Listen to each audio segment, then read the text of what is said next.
Viewers, நம்ம இப்போ papaya மரம் பார்க்க போகிறோம். இது ஒரு அதிசய பப்பாயா மரம்.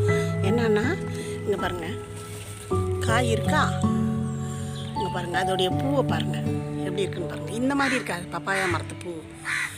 அதாவது பூ விடுற மரம் வந்து நீட்டாக கொத்து கொத்தாக பூ விடுற மரம் வந்து காய் காய்க்காது. இது வந்து காய் இருக்குது, பூவும் வந்து வித்தியாசமாக இருக்குது. இந்த பப்பாயா மரம் காய் இருக்குது, பூவும் வித்தியாசமாக இருக்குது. பார்ப்போம் இந்த காய் வந்து பெருசாகுதா அப்படின்னு பார்ப்போம். கொஞ்சம் வித்தியாசமான மரமாக இருக்குது. தேங்க்யூ. என் சேனல் பிடிச்சிருந்தா லைக் பண்ணுங்கள், ஷேர் பண்ணுங்கள், கமெண்ட் பண்ணுங்கள். தேங்க்யூ.